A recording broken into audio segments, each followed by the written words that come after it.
Hi, and welcome to episode 3. I really hope that episodes 1 and 2 have started to shift something for you. Even if it's small, even if it's just a new awareness that you have of yourself. What's been very interesting for me is that after I finished recording episode 2, something completely unexpected came up. In my own journaling, some of those same themes from episode 2 started resurfacing. Almost like they weren't done with me as yet. And now I find myself working through things I didn't plan to or expect to, but honestly, I'm loving it. There's something really powerful about allowing the process to unfold instead of trying to control it. It's made me even more excited for what's still to come, not just for you listening, but also for me. Today we're talking about something most of us avoid without even realizing we're avoiding it. We fill it with music, podcasts, scrolling, conversations, plans, lists, obligations, and the list goes on. We've become so practiced at filling it that the absence of noise starts to feel uncomfortable, wrong even in some cases. We're talking about silence. Not just quiet, not just the absence of sound. I'm talking about the kind of silence where there's nowhere to run and nothing to perform. The kind where your thoughts eventually stop competing for attention and something deeper and truer gets a chance to speak. For most of my life, quiet was something I filled because I had to. There were children to attend to, work calls to take, school runs, meals, deadlines, responsibilities that stretched from morning till afternoon. Even the drives were an opportunity to catch up on the news or listen to some music. The shower was background planning time. Movement, noise, activity, that was the rhythm, and I was good at it. Then something shifted. After I left IT, after I began rebuilding my life, I found myself with time that wasn't demanded, time that had no job title on it, and I noticed, rather to my surprise, that I was starting to love my own company. I cooked without music. I worked without background noise. I did crafts or sat with my tea without reaching for my phone. I walked without headphones. And at first I genuinely felt guilty about it.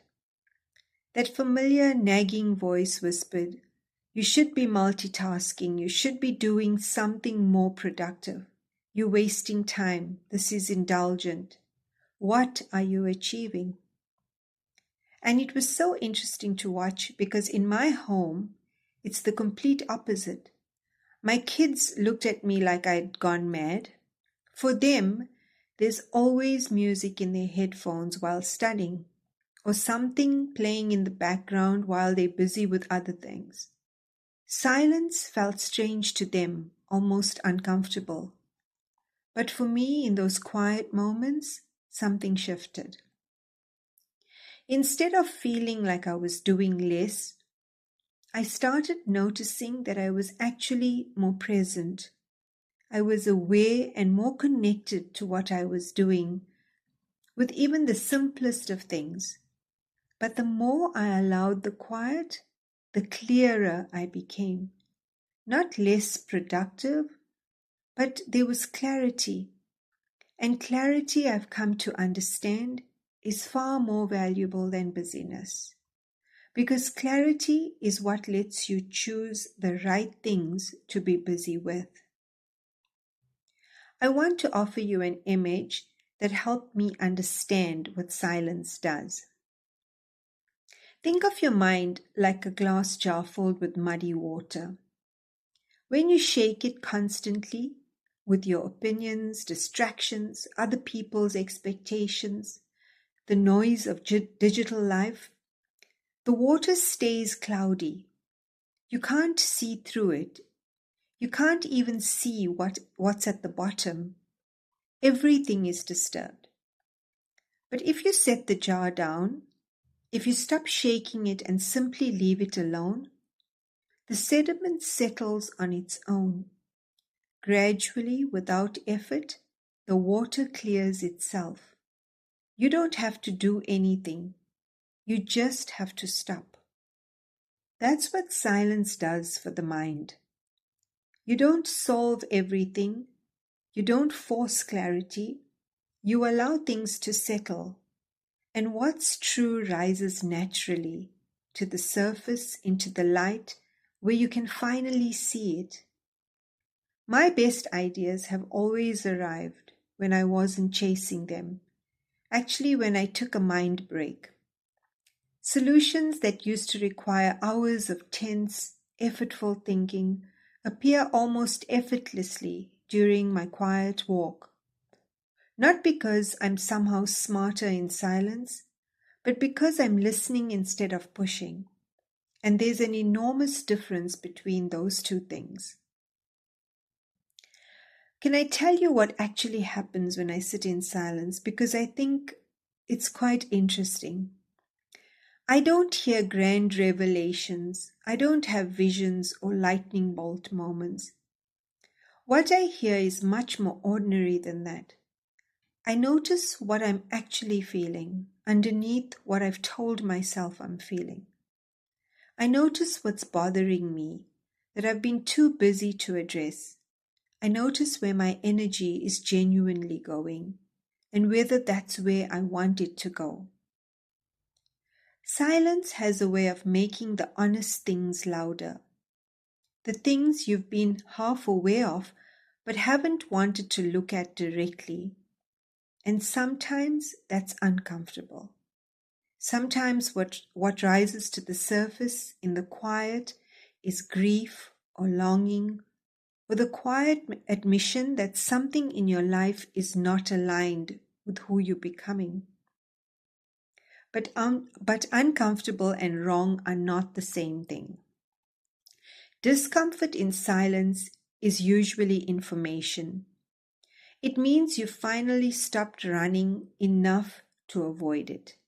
And that, in my experience, is the beginning of something important. Silence creates space. Introspection gives that space direction. But introspection is not interrogation. It isn't what's wrong with me or why am I like this, or a court case where you're simultaneously the prosecution and the accused. That kind of internal questioning tends to produce shame, not insight. Real introspection is quieter than that.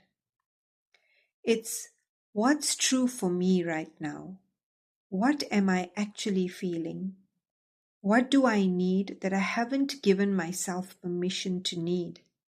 Not with judgment, but with curiosity.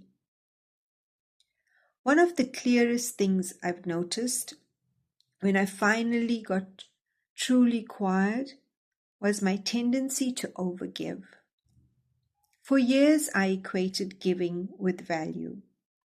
If I wasn't helping, contributing, fixing, or supporting, who was I? What was I for? But in the silence, I could finally see the exhaustion underneath. Not bitterness or resentment, just a quiet, bone-deep depletion that I'd been calling fine for far too long. And once I saw it clearly, setting boundaries stopped feeling like conflict. It felt like alignment. My body and mind literally felt lighter. That's what honest introspection does. It doesn't make your life smaller, it makes it more honest. And honest is where things can finally begin to change. Silence is not withdrawal from life. It's actually reconnection to it. So this week, I'm going to share a practice I use often. I try daily, but sometimes I can't. It's not a ritual, but it's something I genuinely look forward to. It's 3 minutes, and that's all that it takes. Put your phone face down. Sit somewhere without distraction. A chair, the edge of your bed, the floor if you're more comfortable there. Breathe slowly and deliberately, in through your nose and out through your mouth. Let your shoulders drop. And when you're calm and relaxed, ask yourself one question only. What do I need right now? Do not judge the answer. Do not decide the answer is too simple or too selfish or impractical. Just let it surface. That's it. 3 minutes. No fixing. Just listening to yourself. The more you do this practice, the easier it becomes. The more you do it, the more you trust what you hear. And that trust, the trust in your own inner voice, is, I believe, the most important thing we're building in this series. So we've reached the end of episode 3, and I want to thank you again for being here. Next week, we move from the mind into the body and explore the wisdom it has been holding long before your mind tried to take charge. I'll see you then, and I hope you have a beautiful week ahead.